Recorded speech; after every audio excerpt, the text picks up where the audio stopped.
ನಮಸ್ಕಾರ ಸ್ನೇಹಿತರೆ, ಇಂದು ನಾವು ಕೇಳಲಿರುವ ಕತೆ ದೇವಿಯ ಕತೆ ಮಾತ್ರ ಅಲ್ಲ, ಇದು ಶಕ್ತಿಯ ಕತೆ, ಇದು ತಾಯಿಯ ಕತೆ, ಇದು ವಿಶ್ವವನ್ನೇ ನಡೆಸುವ ಪರಮಶಕ್ತಿಯ ಕತೆ. ಶ್ರೀ ಲಲಿತಾ ಪರಮೇಶ್ವರಿಯ ದಿವ್ಯ ಅವತಾರ. ನಮ್ಮ ಹಿಂದೂ ಧರ್ಮದಲ್ಲಿ ಅತ್ಯಂತ ಶಕ್ತಿಶಾಲಿ ಮತ್ತು ಪವಿತ್ರವಾದ ಸ್ತೋತ್ರಗಳಲ್ಲಿ ಒಂದು, ಅದುವೇ ಶ್ರೀ ಲಲಿತಾ ಸಹಸ್ರನಾಮ. ಇದು ಕೇವಲ 1000 ಹೆಸರುಗಳ ಪಠಣವಲ್ಲ, ಇದು ದೈವಿಕ ತಾಯಿಯ ಅನಂತ ಶಕ್ತಿಯ ಅನುಭವ. ಬ್ರಹ್ಮಾಂಡ ಪುರಾಣದ ಲಲಿತೋಪಾಖ್ಯಾನದಲ್ಲಿ ಈ ಮಹಿಮೆಯ ಸ್ತೋತ್ರದ ಉಲ್ಲೇಖ ಸಿಗುತ್ತದೆ. ಹಯಗ್ರೀವ ದೇವರು ಅಗಸ್ತ್ಯ ಮಹರ್ಷಿಗಳಿಗೆ ಶ್ರೀಲಲಿತಾ ದೇವಿಯ ರಹಸ್ಯಗಳನ್ನು ವಿವರಿಸುತ್ತಿದ್ದರು. ಆದರೆ ಒಂದು ಮಹಾರಹಸ್ಯ ಇತ್ತು. ಅವರು ಮೊದಲಿಗೆ ಲಲಿತಾ ಸಹಸ್ರನಾಮದ ಬಗ್ಗೆ ಹೇಳಲೇ ಇಲ್ಲ. ಯಾಕಂದರೆ ಅದು ತುಂಬ ಪವಿತ್ರ, ತುಂಬ ದೈವಿಕ. ಪದೇ ಪದೇ ಕೇಳಿದಾಗ ಅವರು ಅದರ ಮಹತ್ವವನ್ನು ಬಹಿರಂಗಪಡಿಸುತ್ತಾರೆ. ಪ್ರಾಚೀನ ಕಾಲದಲ್ಲಿ ತಾರಕಾಸುರ ಎಂಬ ಭಯಾನಕ ರಾಕ್ಷಸನಿದ್ದ.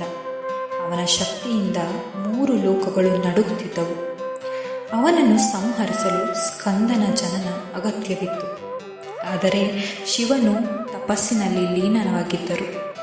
ಆಗ ದೇವತೆಗಳು ಮನ್ಮಥನನ್ನು ಕಳಿಸ್ತಾರೆ. ಮನ್ಮಥನ ಪ್ರೇಮದ ಹೂವಿನ ಬಾಣವನ್ನು ಶಿವನ ಮೇಲೆ ಪ್ರಯೋಗಿಸ್ತಾರೆ.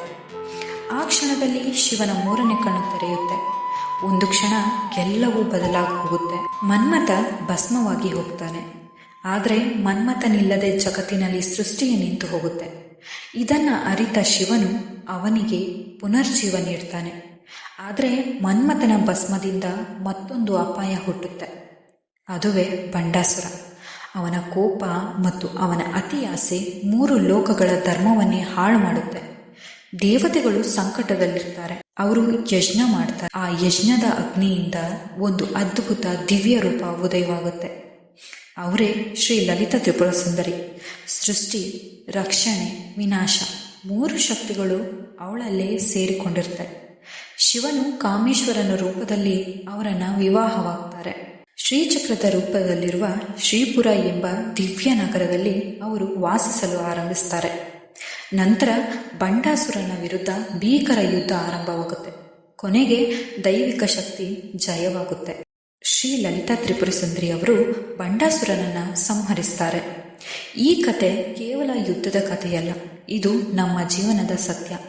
ಕಾಮ, ಕ್ರೋಧ, ಅಹಂಕಾರ ಇವು ನಮ್ಮೊಳಗಿನ ಶತ್ರುಗಳು. ಅವುಗಳನ್ನು ಜಯಿಸಲು ಜ್ಞಾನ ಮತ್ತು ದೈವಿಕ ಶಕ್ತಿಯ ಅಗತ್ಯವಿದೆ. ಲಲಿತಾ ತ್ರಿಪುರ ಸುಂದರಿ ನಮ್ಮೊಳಗಿನ ಶಕ್ತಿಯ ಪ್ರತೀಕ. ಅವರ ಸಹಸ್ರನಾಮ ಪಠಣ ನಮ್ಮ ಮನಸ್ಸನ್ನು ಶುದ್ಧಗೊಳಿಸುತ್ತೆ.